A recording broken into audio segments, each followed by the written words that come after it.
What's the legacy that you want to leave behind? I'm a strong believer in that we are all presented here on the earth with unique skills, unique learnings, unique experiences. You all have a tremendous amount of value that you've obtained in whatever career you have. And that value can absolutely be reused in whatever shift in career you have.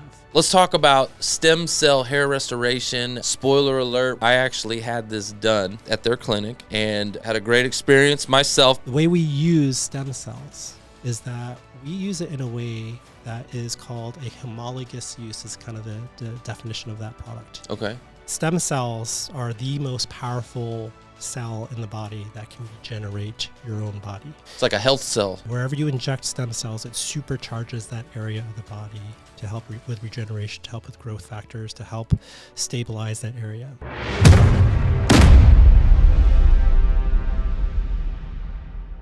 Welcome to the Who You Know Show, where what you know is important, but who you know can make all the difference in your wealth, health, your business, your career, relationships, and definitely in your life.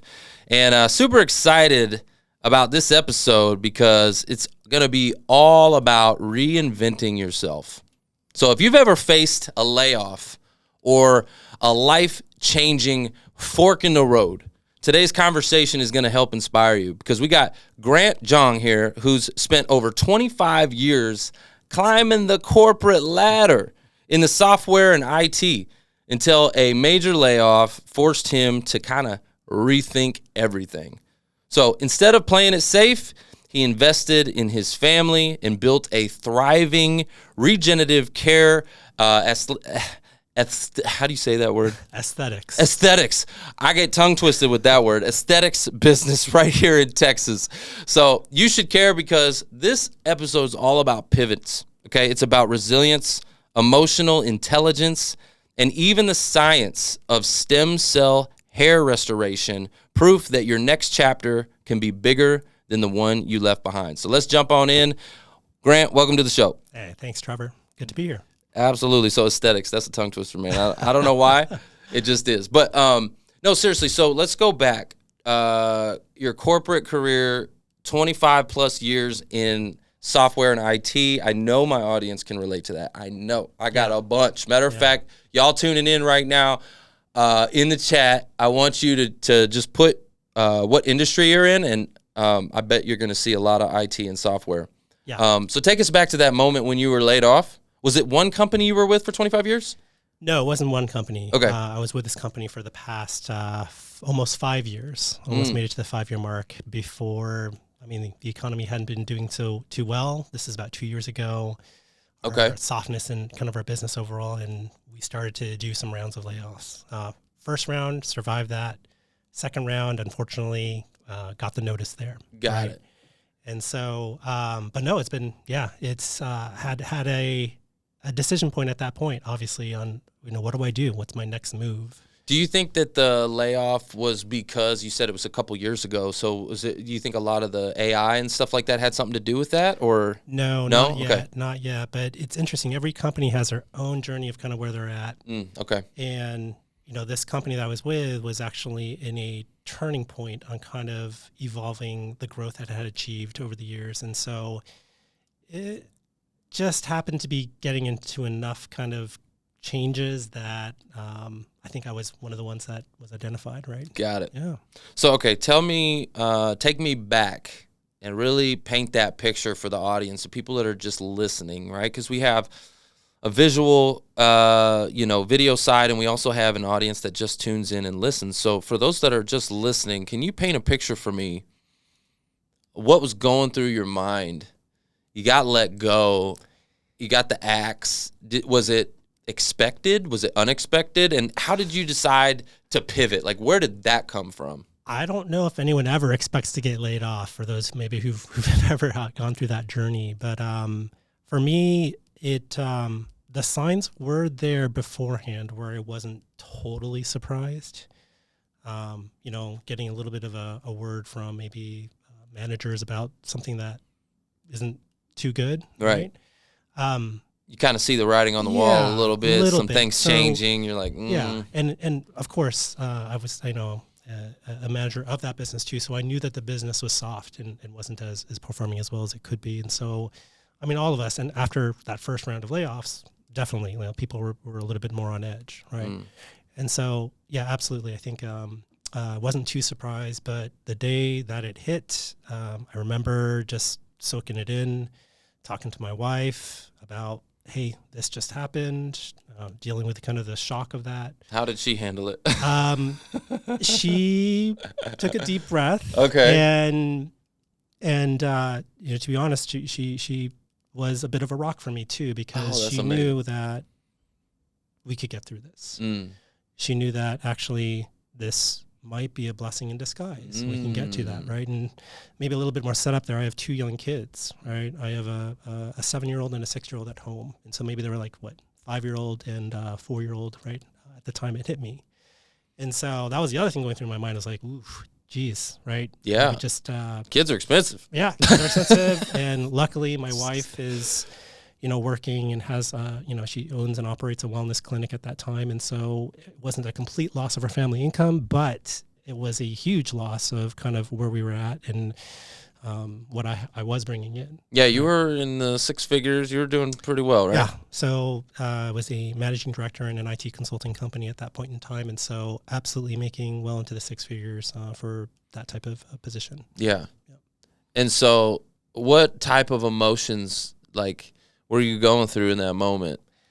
To be honest, it hit me, but here's the key. And here's the thing that I think allowed me to move forward with focus, with intentionality. We had, during my 25-year course of kind of my career in IT, I've always made it a point to create a nest egg. I've always made it a point to make sure I had enough money saved up for a rainy day. In this Emergency case, fund. Yeah. Absolutely. 6 months of emergency funds. The other thing that allowed us to move forward with focus and clarity is we had invested about 8 years ago in our own family wellness clinic. And that's actually what my wife was doing. She was managing operations of a family wellness clinic that we had bought and purchased. And that was her day-to-day. My day-to-day was just in a separate, completely different territory in the IT world, right?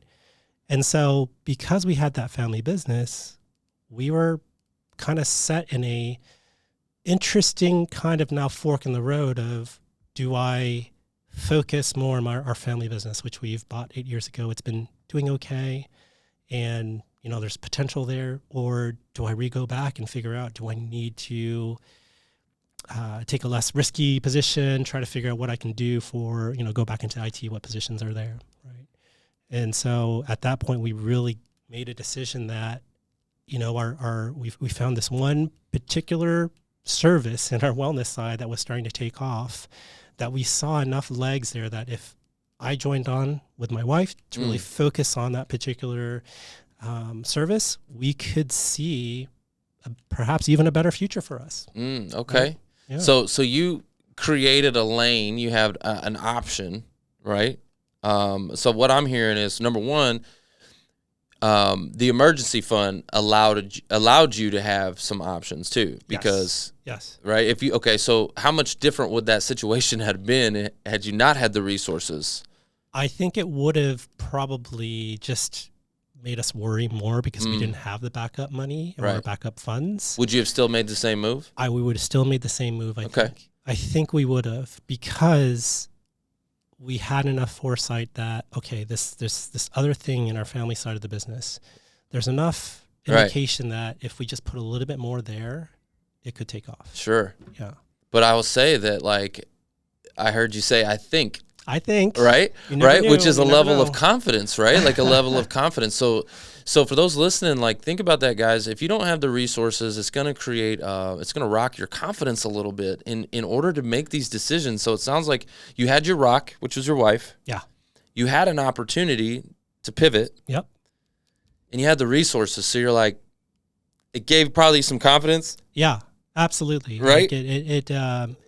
It wasn't as tough a decision because, again, we weren't in a position in a place where we were in need of financial money right away that we didn't necessarily know what direction to go in. So it just happened to be fortuitous enough for us to happen at the right time for us to make that choice for us. right? Absolutely. So many of my listeners, as you know, are in career transition themselves, right? And they're going through this. And what would you say one of the biggest mindset shifts for you, or that you faced going from being an executive consultant to, owning your own family business? Like, what was the shift that had to happen in order to make one successful to the other, to pivot like that? That's a great question, because as I think about it, for those who are looking at that transition, especially if you're coming from the world of IT and management and stuff like that, to be honest, a lot of the skills that you are gaining and are doing in the IT world, especially if you're in the world of consulting, you're actually practicing and even advising and educating your clientele on what it means to be successful as a business leader, right?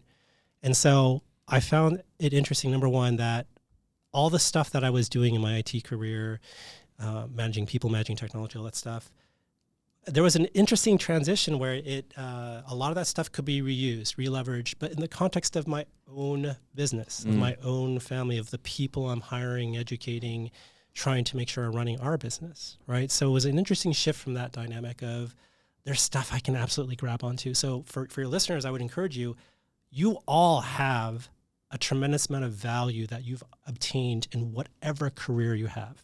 So true. And that value can absolutely be reused in whatever shift in career you have. I'll say maybe one thing, especially if it relates to people.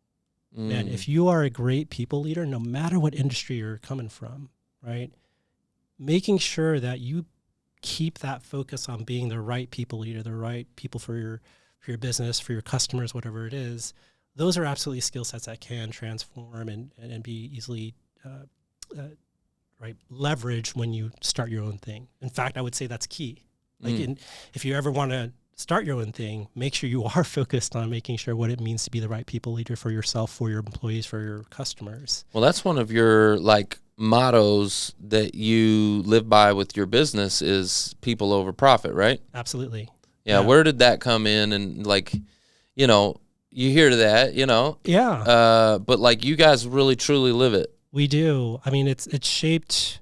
I mean, my wife and I have always, she's the clinician of the family, right? She's a doctorate of physical therapy. And so she's always prescribed to that. Of course, I'm doing this because I care about people. I'm passionate about seeing them get healed. And so naturally, she's always grown up to be passionate about taking care of people first and foremost. And if you do that, money will come, right? For me, I've had an interesting journey where, to be honest, with consulting background that I've had, working with companies that may not be as people focused, but are more profit focused, I actually got the benefit of understanding and seeing what it means if you are too profit focused, if you are too money focused, and the potential pitfalls that could arise from that. Just talk about that. What are some pitfalls of being too profit oriented? There are cases where, of course, if you're too profit oriented, then of course you start to now cut corners on really important aspects of things that I think are important for your workforce, for your customers, because you're just trying to make that bottom line, right? Now, at some points, yes, it makes sense. If your company's struggling, maybe it makes sense. But I've seen companies go through deep rounds of cuts or invest in the wrong things that aren't actually supporting the people that they need to support to take them to the next level, right? And for me, that's a very dangerous territory to be in, because at that point, as soon as you lose the people who are supporting you, who are the backbone of your company, that's when you're in danger territory, in my opinion. Right? No, I agree with that. I mean, I'm personally working on putting people first again, putting more. Trying to think of the right word for this, more impact on building and strengthening relationships, as I was telling you before the show, more experience, client experience and things like that. So it's less transactional, more relational, and really, really building that. So I could say I'm guilty of it myself. My background was automotive industry, and so selling cars, very transactional. Yep. And so, moving into financial services and doing investments and retirement and insurance and all that kind of stuff. And that's more relationship. Yeah. right? Absolutely. Yeah.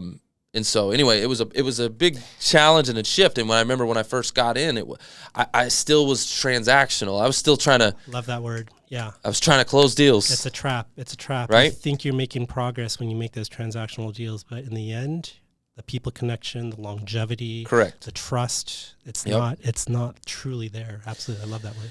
Yeah, and I should have learned from when I made that transition from automotive to financial services. I had this list of customers from the car business that I was calling on when I made that transition, and a big percentage of them were not converting, right? They didn't want to meet with me because it was so transactional. They're like, dude, you sold me a car like 6 years ago. Like, I don't care that you're doing something different now. Like, you know what I mean? Yeah, 100%. I should have learned my lesson. But, hey, I'm working on that now to really strengthen some of these relationships and to get back in it and all that kind of stuff. So I love the people over profit. I love that. Looking back, right? I'm talking about mistakes that I've made. I'm looking back, thinking about what I would have done differently or how I could have changed things. What's one thing you wish you would have done differently or sooner after your layoff? Like if you look at that, what's something that you would have done differently? Something I would have done differently after the layoff. What comes to mind maybe is there was a period of time where I was still shopping around. Like one foot in, one foot out? One foot in, one foot out. Yeah. So I was like, okay, do I want to take this leap? And maybe I needed that because, to be honest, I don't know. I'm not one that actually jumps in and just completely like, okay, let's do this. I'm usually one that actually maybe does that 1 foot in, 1 foot out just to see and examine, figure out, what options I might have if I take the other route. And so, but in retrospect, I lost focus. I wasn't as, couldn't have made as much progress as I could have made. Obviously, if I was like, okay, I'm 100% both feet in on developing our family business and all that, right? And so there was a period of time where, okay, let's see what's out there. Let's see what else. And then, but it was about a period of about 3 months where I was like, okay, it's time. Let's table this. I'm now fully focused on our family business. So you had 2-3 months of job search? 2-3 months of job search. And what was that? While at the same time still half foot in on, developing plans. Got it. Business, yeah. So you were doing a little bit of both. Yeah. Do you feel like well, first of all, what was your job search like during that 2 to 3 months? Were you getting any interviews? Was it slow? Did that impact, do you think, have an impact on your other decision? Like, this job search isn't really going so well, or was it going great? It was going. So I had a good enough network where I was getting leads. Okay, right? you're getting that's leads. Another thing. I mean, it's great. Like if you have a great network, you got that network that can help support you. Yep. So it was about reaching out to the base of the network people I had, examining my options with them, getting feedback from them, and even talking to them about, like, I've got this other thing too, right? And I'm trying to figure out what the right move is. Yep. Right? Getting feedback and insights. Yeah. And Yeah. And so there's encouragement, probably. Yeah. And so all that, I think, definitely was very helpful in that during that job search, it was more about that. It was actually less about, maybe I had 1 or 2 interviews. That's it. But it was really more about the networking, the different angles. I think I only applied to maybe 2 or 3 because I was very selective too. Because again, back to I had some money. I wasn't desperate.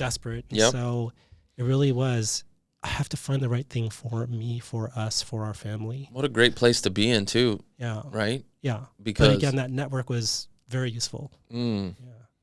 Yeah. Okay. So it sounds like, the job search was helping you through those conversations with other people to figure out, okay, yeah, this is what I want to do. Yeah. Were there any people that you spoke with that were instrumental to like making that decision that you can think of that were like, you know what, Grant, dude, you need to really just do this. Like, what are you doing? That kind of helped edge you or push you over the edge a little bit? I think it actually circles back to conversations with my wife, definitely on what's going to work for us. But I'll say this, I guess the other thing I'm fortunate of is during my career in IT, I have gotten some leadership training at 2 different companies I was with, where they talk to you about a mind shift that you all as leaders need to make about owning your own destiny, owning your own thoughts, not just for yourself, so that you're being your authentic leader, you can find and carve out your own space of who you want to be and the impact you want to have. But that also then maximizing the ability for you to have impact in the company you're with. And so working on yourself, not only good for yourself, but good for the company that you're with, or if you're trying to create your own company. Right? Yeah. And so I guess what I harken back is the people that have helped me. There are so many leaders that I've worked with, past leaders, past mentors, past bosses, past coaches that have shaped me on who I am today, that I am so eternally grateful for. And so maybe the takeaway there for those that are listening, your listeners, man, if you don't feel like you've found someone that has been that mentor figure for your own personal growth, less business, not like, oh, tell me about how I do this next thing, but really looking at your own growth and whether or not you're open and confident enough to actually be your authentic self in a unique way that's going to help not only yourself and your family, but also whatever company or your own business. That's a tough lens too, of just like self-reflecting, dude, am I strong enough? Am I learning enough? Am I growing enough to be that leader I need for my family, to be that leader I need for the business I'm trying to grow? And that self-reflection, I think, is an interesting thing that I encourage you all to think about and figure out, do I have that? And if you don't have that person that is being a good reflector of you and your own growth, I think I would encourage you all to find that person.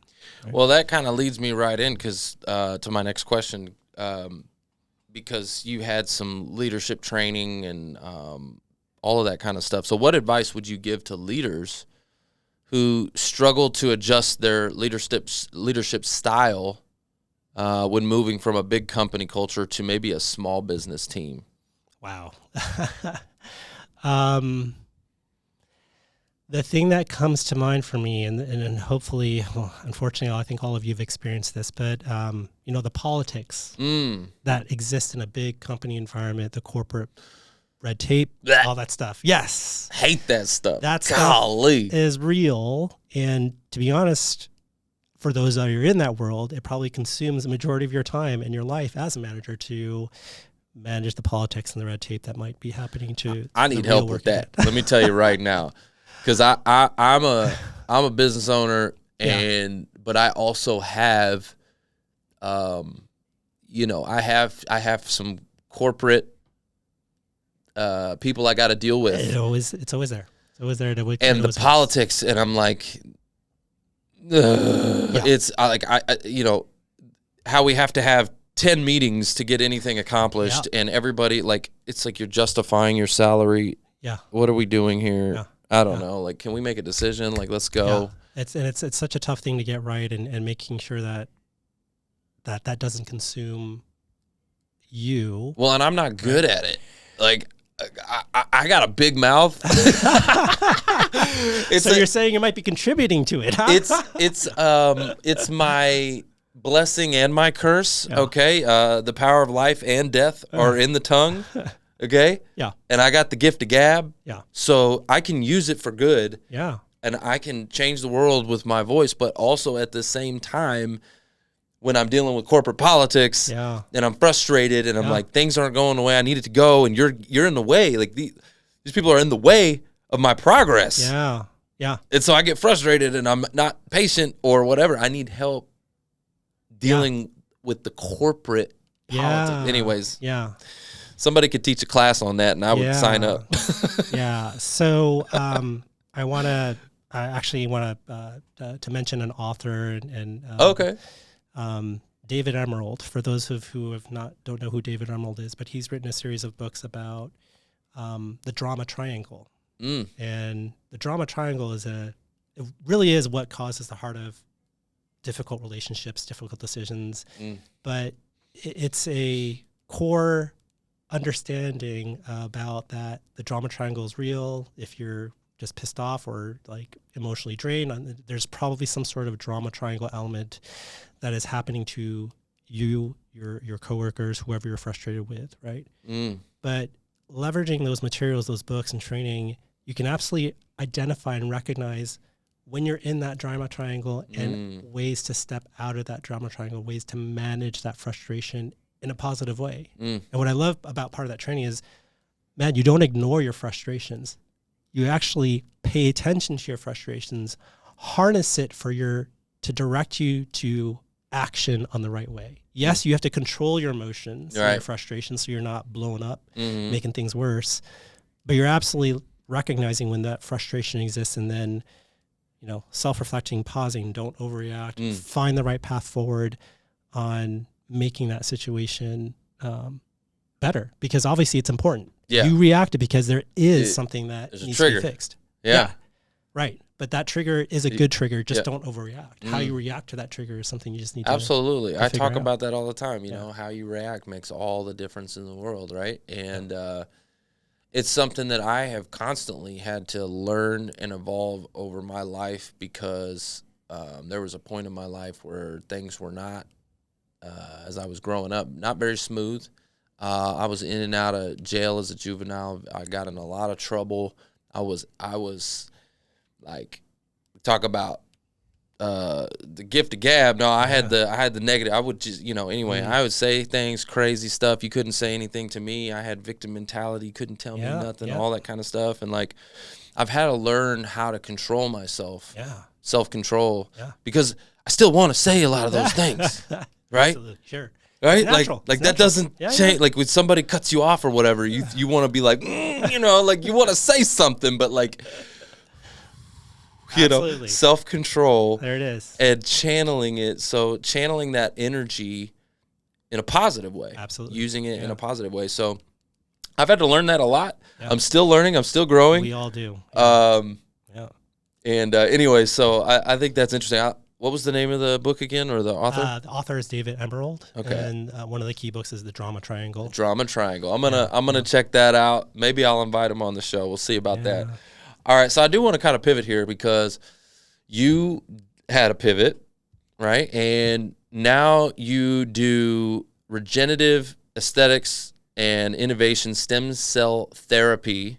And that was what you said was the hot topic in health and wellness. That was the thing that was standing out to you. Okay, so the first question I have is, what other things were y'all dabbling in? Well, in the health and wellness space. And then why did that stand out to you? So we had owned and operated that wellness clinic for 8 years, my wife, you know, doing that. And then for there, we were integrating chiropractic, physical therapy, and massage therapy in one wellness clinic. We were an insurance-based business there. And so for those of you in the healthcare industry, perhaps you own your own or are involved in your own healthcare insurance business, the money actually is getting less and less. I mean, these days, the healthcare industry, the insurance companies are paying less and less, even though they're collecting more and more. This is a separate topic for another podcast. I'm sure that's a whole thing right there. Healthcare is kind of broken, right? But of course, we all know that. Yeah. And so it's really tough for businesses even to actually thrive in this industry. So my wife and I were trying to figure out what's the next step we take. And to be honest, we were actually envisioning and trying to just researching a variety of different businesses. At one point, we were actually thinking, let's buy a car wash. Okay. Just as a completely off the wall idea. And again, just entertaining the idea. Cool. I like it. I'm glad we didn't take that step, because eventually we landed on this business opportunity where someone was basically saying, hey, we've got this amazing stem cell therapy add-on or a business, right? And for us, it was an add-on. We already had a clinic. We already had a wellness. And we're like, let's take a chance and dedicate one of our rooms in a wellness clinic and open up stem cell hair restoration. So you already had the clinic. You already had the operation going. You're like, hey, let's just add this on and see what we can generate with it. Yeah, absolutely. And then it was a separate business. We made it a separate LLC. Okay. Cash-based business, right? And so at that point, it with the right marketing, with the right kind of first few months of any business, it's a little bit rough, right? Yep. But we started to see the writing on the wall where, okay, this has got legs. This is something that we can actually run with. Right? When did it become like cash flow positive for you? I think about month 4. Okay. Yeah, that's great. We started to get kind of our first positive signs. Yeah. Right? Like, okay, cool. And so ever since then, it was just like, okay, this is an amazing new therapy that's hitting the hair restoration space. Like, not very many people are engaged in that. And, we're actually able to be first to market in DFW. And so we're quickly becoming now the experts. I mean, this is our one and only service that we offer in our aesthetics clinic today. We are adding a few others, but we dedicated to, maybe that's the other lesson learned. We tried to focus and perfect the heck out of this thing, right? Right. We knew this had legs, and then for the next, we've now been doing this for 2 years, but we treat every patient, every experience as a way to do better, right? And perfect and do more for our patient base. So I love that, because you were like, okay, I don't want to be a jack of all trades and a master of none. Yeah. Right. I want to focus, and I want to Yeah. totally master this thing. Yeah. And that's something I teach other agents and advisors when they come into financial services, because they literally, when they get their license, that license, they can do so much, so many different things. Yeah. And they're trying everything, which in the beginning, it's kind of like going to college, right? When you go to college, you're trying different things to try to figure out what you like. But at a certain point, you gotta focus on something. Yeah. You have your master's in something, right? Yeah. And the same thing. And so I tell to people, you got to focus on something, and your focus becomes your reality, and that's what you become an expert in. You're never going to be an expert if you're putting 10% of your energy here, 10% of your energy here, 10%. Right. You're going to be again, a jack of all trades, master of none. So I love that you did that. Let's talk about stem cell hair restoration, why it actually works. Spoiler alert, for those tuning in right now, I actually had this done at their clinic, and had a great experience myself, because, look, I'm going to take my hat off, okay, because I wear that hat because, I'm receding up in here, okay? It's going backwards. I'm starting to look like my dad a little bit. And, I'm too young for all of that. Look, So talk to him about stem cell hair restoration, why it works, and what makes it different from some of the other more traditional or other solutions that are out there. So what I love about this procedure, why it's so different, why it works. Stem cells are the most powerful cell in the body that can regenerate your own body, right? It's like a health cell. It's like a health cell. Like wherever you inject stem cells, it supercharges that area of the body to help with regeneration, to help with growth factors, to help stabilize that area. They're also anti-inflammatory. And so a big reason why we're actually losing hair is because inflammation constricts kind of blood vessels, constricts the hair follicles, and they become weaker over time. And so not only are you getting the benefits of amazing growth factors with stem cells, you're also getting the benefits of an anti-inflammatory. And these stem cells work to actually regrow, more powerful than anything out there in the market. PRP is another popular kind of therapy for hair restoration. Yeah, I heard about that before. Where they take your blood. That's it. Right, and inject that in. And so I was doing some research myself, just looking at different things, looking at hair transplant. For me, hair transplant it's an option, but it requires downtime. It requires me looking getting like I got jacked up. It requires me not being able to work out. And I transformed my whole health, and I work out every single day consistently. So not being able to work out, and I'm like, all this stuff, there was a lot of negatives that I would go through if that was the thing. Exactly. And it's expensive. Yeah. Or you go to Turkey. Yes, exactly. So there was a lot of negatives, but again, there was okay, if this is the only way, and then I saw the stem cell therapy. I saw the stem cell. Yeah. And so excited, but again, we're the only clinic in the DFW market to bring this and specialize it with this therapy in the past and brought it to life 2 years ago, right? And so we've now treated hundreds, if not close to 1,000 patients now. I got to check that, but definitely at a point where we've got a lot of happy customers that are coming back for even more injections and liking the results. Now, you mentioned hair transplants and all that. Like, that's one of the things that we are an interesting kind of journey of hair loss in general. I think stem cells is something that becomes an option, or is an option for those who are earlier on their journey. Right. I want to be honest with your audience. Is like, I can't treat everyone that walks in our door. Sure. If someone's completely bald Right. and shiny bald and they've got no more hair in the areas that they want growth in, you have waited too long. You are only able to get hair in that area if you get a hair transplant now. There's no technology right now in the hair restoration market that can allow you to regrow hair where there is no more hair. You can only move it from one part of your scalp to another part. So you have to have some what did you call them? Like sleeper cells, or like they're hairs. Dormant, or they're So you got what we're looking for is vellus hairs, which are actually small hairs, that even microscopic hairs that maybe to the naked eye you can't see, but part of the amazing thing when you come in for evaluation with us, we actually evaluate and examine your scalp underneath the microscope and pinpoint the areas that are good areas for us to do hair restoration. I loved that part of the consultation when I met with you guys, because I could see, like, and I mean, it was, I mean, that zoom in, I mean, it's this microscope, like you can see so much with it. Yeah. And then I love that because we can be open and honest with all of our patients of like, okay, if you want hair here, let's take a look. Yeah, see, we're not seeing any hairs here. It's all dormant hair follicles.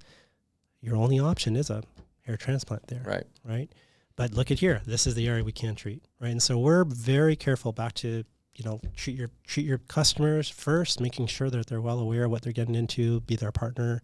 The money will come later. Right. How many people would you say, well, like what percentage, of people that walk into your clinic do you have to essentially send away with, like what, like you're not a candidate? Like what percentage would you say, like if 100 people walked in, 20 people you're saying, hey, I can't help you? Or what do you think that number is? It's about, I would say 30%.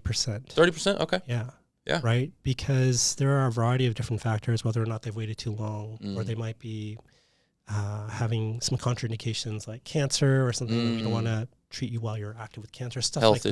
Health issues, right. And so, but that's a really good question. Speaking on the cancer thing, so when you have chemo and you do all those types of things and you're treating cancer, you can lose your hair. Yes. Right? Yeah. After that is over, let's say somebody is cancer free, they're good. Is this something that can help them or no? It is. However, we want to be completely safe and making sure that there isn't any adverse effects. Okay. So for cancer patients specifically, we typically wait something like 5 years after remission. Okay. Or, yes, you can talk to your oncologist and be like, yep, the oncologist feels like, yep, you can go forward. That's not a problem. Right? Or if you just get a permission from your doctor. Right? Get a permission slip. Exactly, right? And got it. That makes total sense. And this is like an aesthetics procedure, right? And so this is like an optional, like you're losing your hair. It's not about health, right? Necessarily, it's about kind of just getting your hair back, your confidence back, whatever it is, right? Yeah. And so we do work very carefully with our patients' medical professionals, making sure that we're treating only when it makes sense. And so that is part of the journey that we're on too, right? Well, on that note about staying safe, right? So there's growing discussion about FDA oversight and regulation on regenerative therapies. Absolutely. So how do you stay compliant and build patient trust, in such a fast evolving space like that? Yeah, it is very quickly evolving too. And so one of the things that is interesting in this space is that, so the way that we are leveraging stem cells, and I want to be, there are definitely clinics that are probably over promising, over delivering, maybe doing things that are not so good. But anyways, the way we use stem cells is that we use it in a way that is called a homologous use, is kind of the definition of that product. Okay. Homologous use means that all we're doing is injecting the stem cells in that part of the body, and that is a minimally processed Wharton's jelly derived stem cell product that's able to now help that particular body part function better. We're not trying to treat or cure any disease, right? We're not claiming that. That's when you start to get into trouble with the FDA if you start to say, we're going to treat cancer, we're going to treat this autoimmune disorder, whatever it is, when there hasn't been enough studies, clinical trials to approve that has happened. Now, the other thing is, many people don't know this, but the vitamins and minerals we all take every day, they are not FDA certified. They're not FDA approved. But they sit in the same territory of what we're using stem cells. They're approved because all they're meant to do is to help the body function better. We're not taking vitamins and supplements to prevent diseases. And well, I guess in some cases, vitamin C can prevent scurvy, stuff like that. But anyways, that's one of the things of what's interesting is that the stem cells fall in the same category of homologous use, pure products that are meant to just help the body function better. Yeah. So that's good. It sounds like the difference between a prescription, then, like, does that make sense? Like a prescription, like a drug?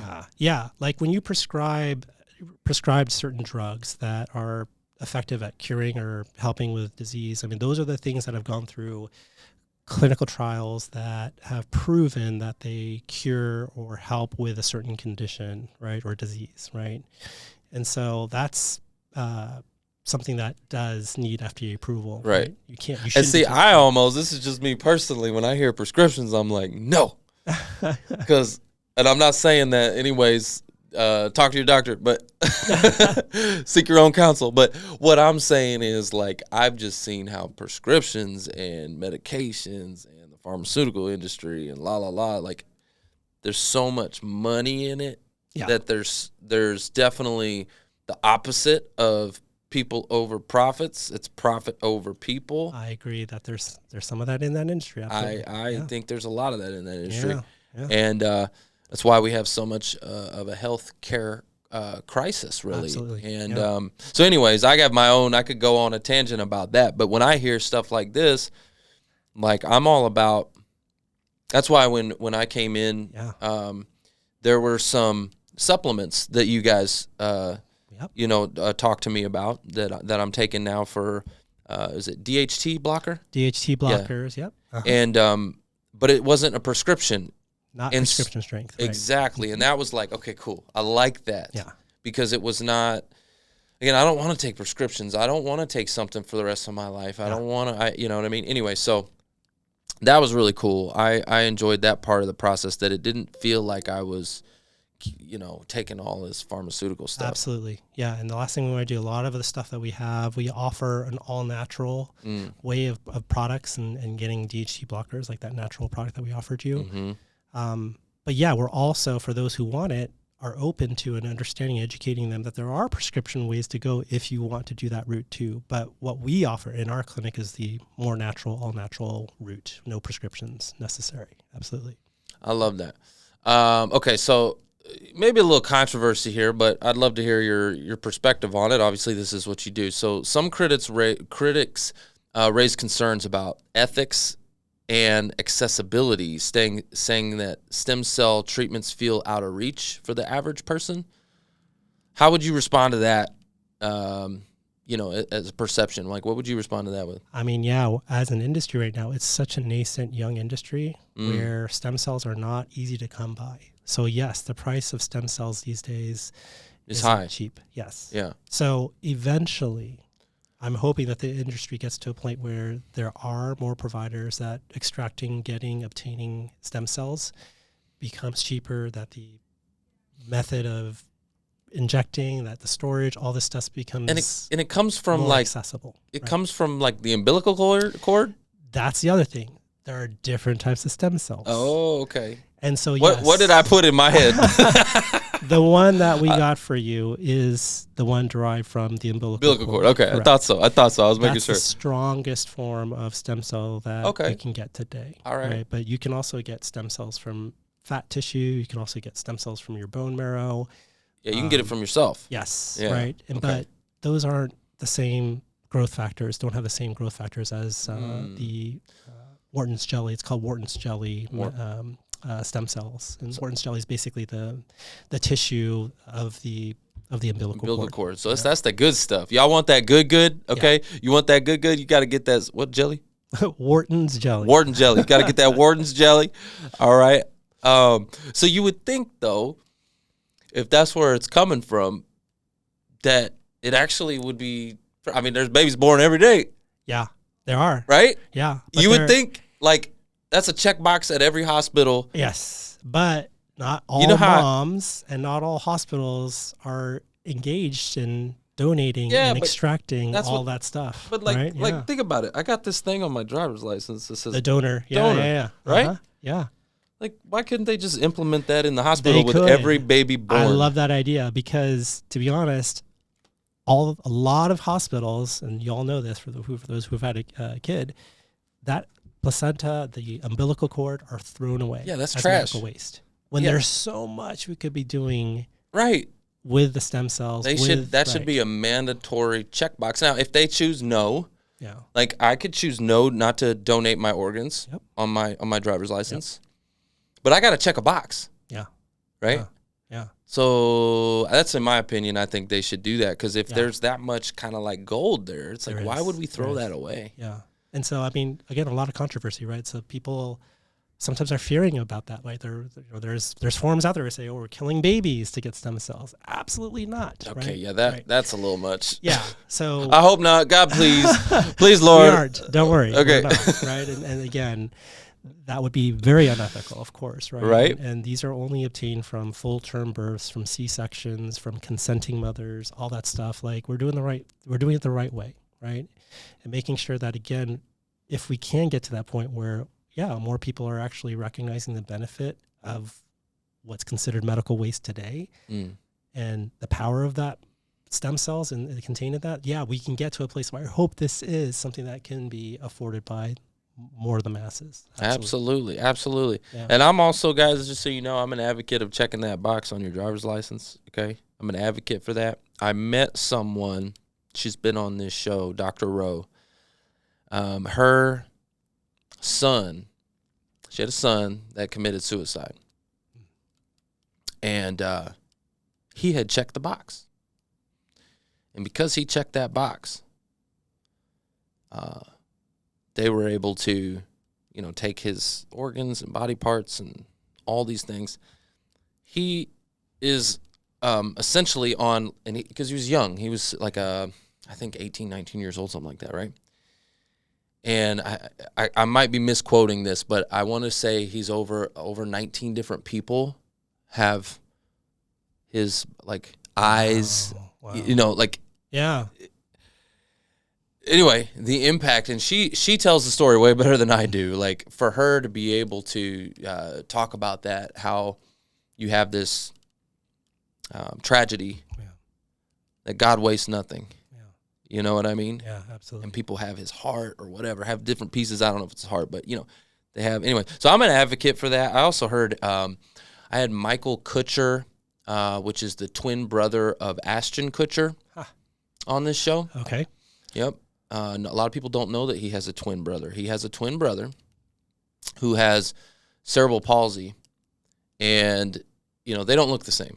Okay. In that twin arrangement, Ashton got all the looks and all the right, and he's got health problems. Yeah. You see what I'm saying? Yeah. He's got a lot of health disability, and his heart was failing, and he had to get a heart transplant. Right, and I remember hearing them in a conversation. I was there when it happened, and Ashton Kutcher was talking about. He wanted to take his own life to give his brother his heart. Sure. Wow. He wanted his brother to live, right?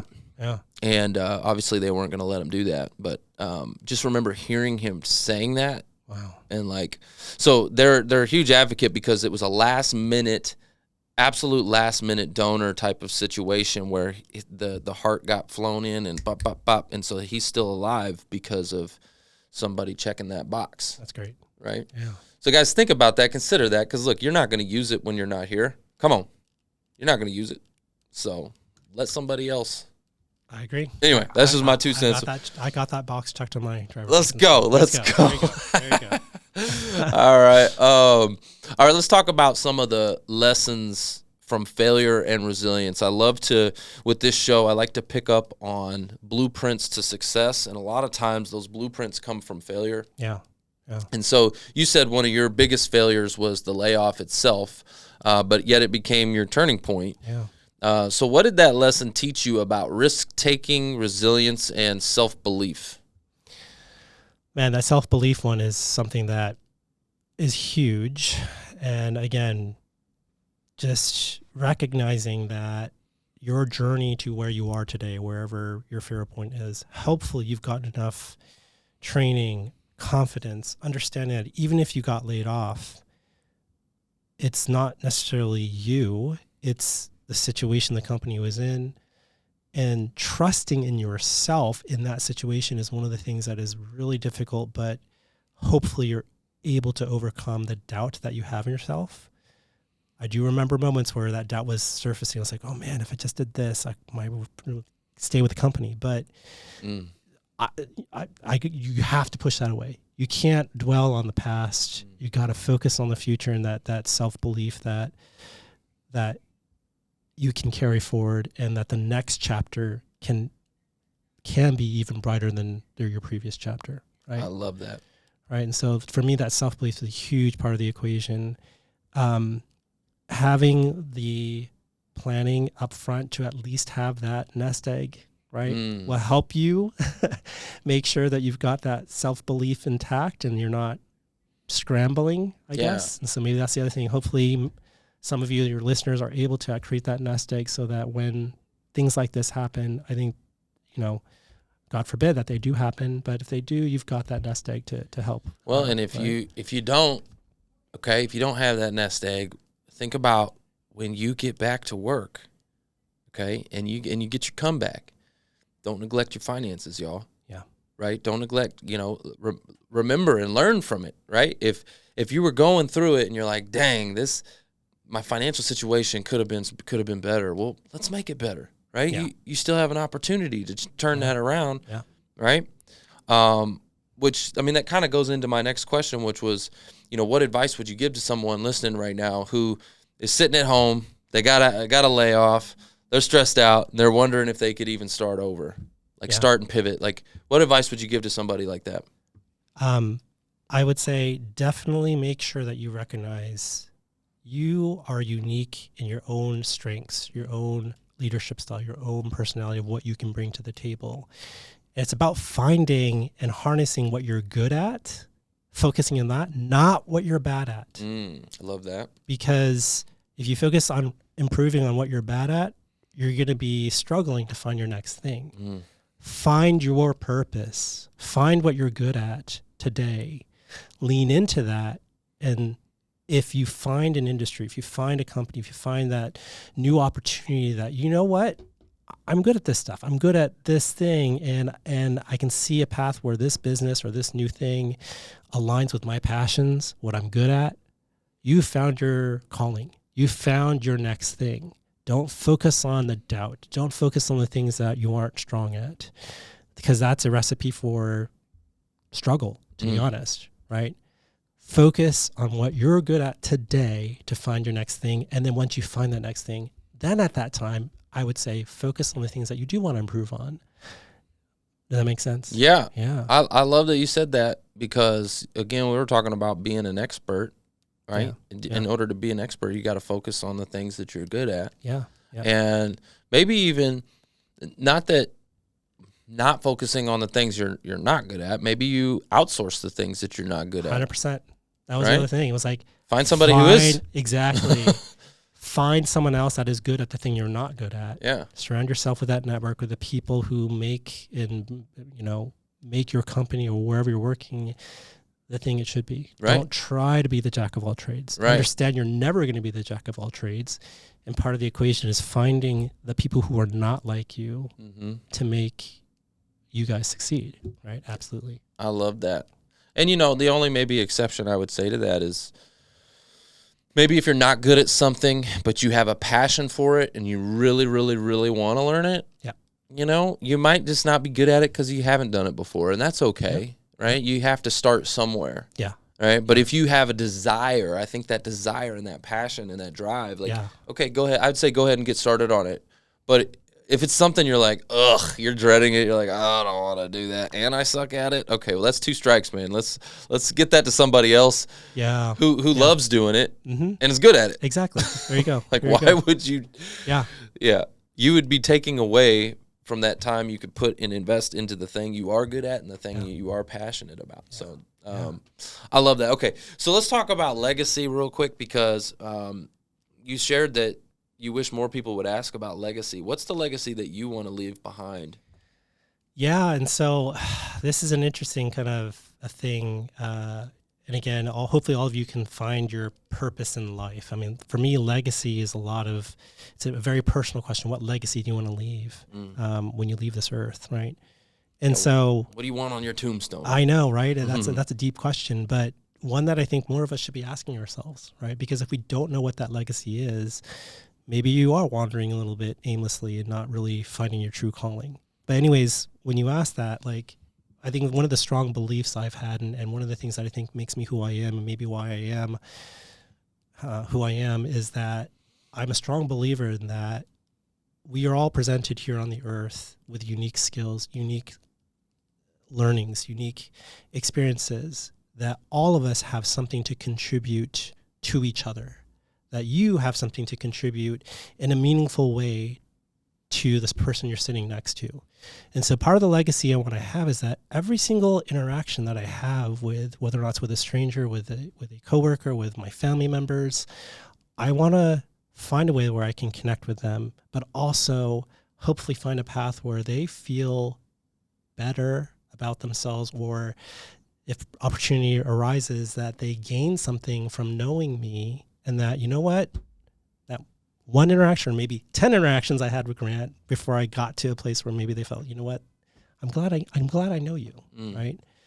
That's something that has kind of been a core of kind of who I am, how I function, how I want to be, in that hopefully I can teach others, mentor others, and be able to be someone that that others can see as, you know what, I'm a better person because I know this person, right? So that's the legacy. It's a very simple legacy, I guess, but it's something that I aspire to try to be. I love it. Sounds like the ripple effect. Yeah. Right? You want to cause a ripple effect. Yeah. Around. Absolutely. Right? Yeah. I love that. All right. So what's next for New Beginnings Family Aesthetics? See, I said the word right this time. Okay. You got it. What's new for ABFA? NBFA. And what do you got going on? So I'm excited because we're about to open up another clinic here in Dallas, 8080 North Central Expressway. So that's going to be our latest addition in Texas. We've got 3 clinics now, 4 with that Dallas opening. But we also are launching 2 new services pretty soon. So one of them is going to be microneedling with exosomes. It's just going to be an amazing way to help strengthen your face, your collagen production in your face, reduce wrinkles, reduce aging. Just a super amazing kind of facial treatment. I've had that done. Yeah, microneedling. A lot of people have had microneedling, but with the combination of exosomes that we're now adding. Okay, what's that? Supercharging. So exosomes are actually a derivative of stem cells. Okay. And they're like super communication. They're actually not cells themselves, but they're super communication parts of cells. Okay. So wherever you inject exosomes, it allows the existing cells to actually communicate much more effectively, efficiently, and produce more, in this case, more collagen, more less wrinkles. It just kind of revives the skin that you're injecting or providing that exosome in. So anyways, that's another service that we're spinning up. See, I should have known about that because I got that regular microneedling, and let me tell you, not a fan of the regular. I mean, I didn't see any impact. I went in there, I think they did 4 treatments of that, and they essentially tattoo your face, okay? And, I mean, that's what it felt like, is a tattoo of your face. And I can't say I saw any benefit from that. I will say that. So maybe I needed this. What is this other one called? It's microneedling with exosomes. With exosomes. Yeah. I needed that exosomes. Yeah. But also microneedling is all, but there's like different devices of microneedling. So maybe you had a lower tier who knows? I've heard of people where they take your own blood and stuff and do that with the microneedling. Something that we make a vampire type. So almost like what we were talking about for the hair. Where they take your own blood, the plasma, PRP, kind of like that, but in your face. They can apply PRP into a variety of different places. Yes. Yeah. So okay. PRP facials might be another. There's so many things out there, guys. So do your research, figure out what's best for you. You know, for me, being in front of the camera all the time, you see yourself. And you start noticing things probably more than the regular person would notice things. So I noticed things, and I'm like, man. And I went in there. First, it was for just, wrinkles and stuff like that. I was getting eye wrinkles and things like that. And you know what I'm going to tell you? I had an eye wrinkle here. It was from my pillow, right? You sleep on your pillow, so your face is smushed up, right? Yeah. And I did the microneedling to try to get rid of that. I did things to try to get rid of this, line. There's been one thing I'm going to tell you. It's the easiest little trick, little hack, guys. I'm going to teach y'all right now. This is a little hack I learned. It's scar tape. Okay. There's this tape. You can buy it on Amazon, $10, $15, something like that.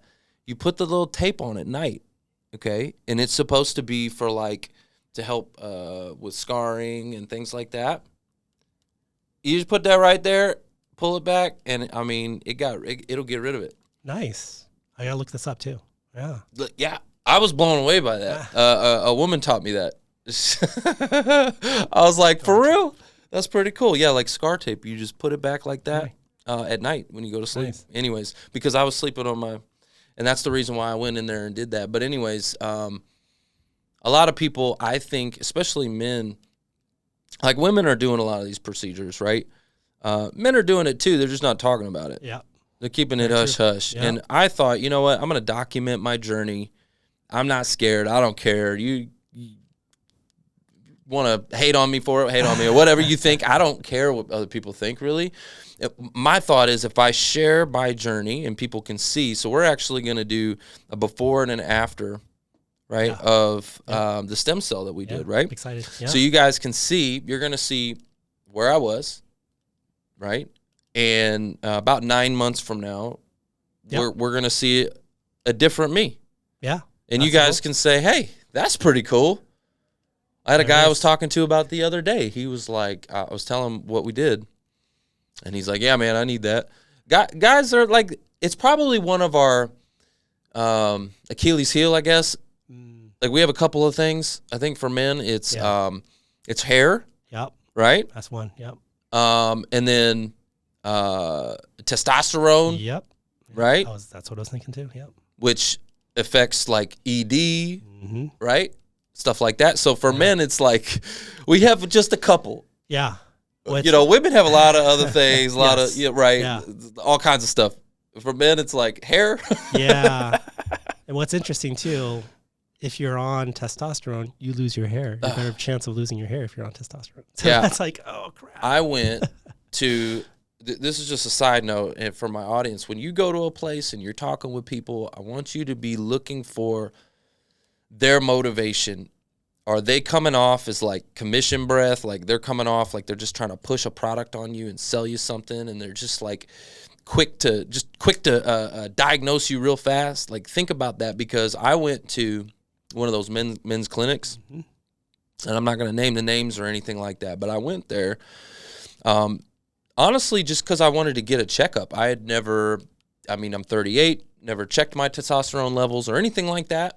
I just wanted to see, where am I? How am I doing, right? So I wanted to get blood work done. Yeah. I could have went to a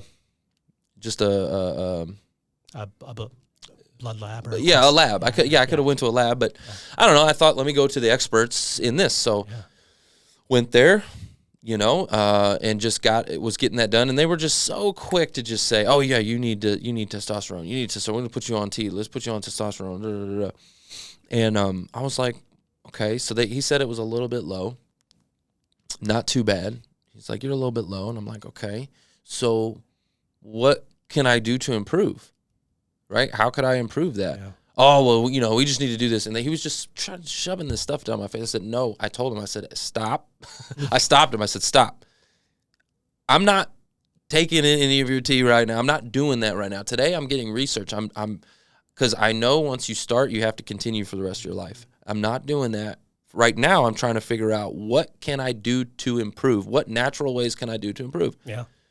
You know, and when I finally started, like, I had to push back a little bit. He finally was like, well, I mean, I brought up smoking. I was smoking. And he was like, oh, yeah, that definitely impacts it. I'm like, so are you telling me that if I quit smoking, that could make an impact? He's like, oh, absolutely it could. I'm like, okay, then why are you trying to give me tea right now? You should be telling me to quit smoking. Yeah. Anyway, all I'm saying, I get passionate about it because a lot of these places are going to be so quick. Profit over people, man. Profit over people, exactly. Yeah. When I went to this place right here, New Beginnings Family Aesthetics, okay, NBFA, they didn't do that. I'm going to tell you that right now. They didn't do that. I didn't feel that. And you'll know it when you feel it, guys. It's in your gut. Okay, you'll feel it. You'll know it. That was not this place. It was very full transparency. It was very educational. I felt like that's actually why I talked to you guys about documenting the process. Yeah. Because I felt that way. I was like, you know what? This was so educational. Everybody should, like, see this. Yeah. We should document it. And so I appreciate you guys allowing me to come in there with some cameras and stuff like that and document. We're excited to let everyone see a little bit behind the doors, and hopefully they get excited too. So yeah, absolutely. Well, I know I already shared this with you, but I want to share it with the audience. Okay, I made you a special song all about NBFA. All right, and I think it's pretty cool because it kind of tells your story. And so hopefully the audience can dig this. Let me just see which one it is. Hold on, because I got two of them here. Yeah, here it is.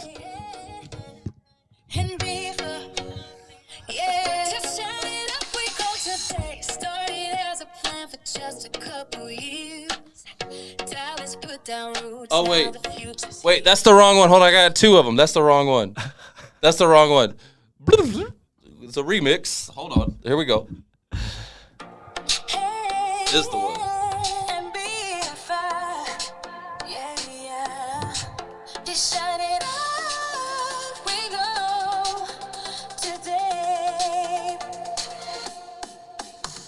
Started as a plan for just a couple years. Dallas put down roots, now the future's here. Took a leap of faith, built it with the fam. Healing from the heart, that's the master plan. Turn the lights up, the doors are open wide. Hope's in the building, and the people feel alive. From DFW, all the way to SA Town. Every strand restored, watch the new growth ground. We rise, new beginnings in the spotlight. Going from the inside, feeling so right. Hands up, we're regenerating good vibes. Shine bright, everybody watch us come alive. We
that good? It's crazy. Crazy how AI can do this now. It's crazy. All right, y'all need to check out that song, okay? Coming to an album near you. Y'all need to go check out NBFA. Guys, that's the show. It's all about who you know. Bye.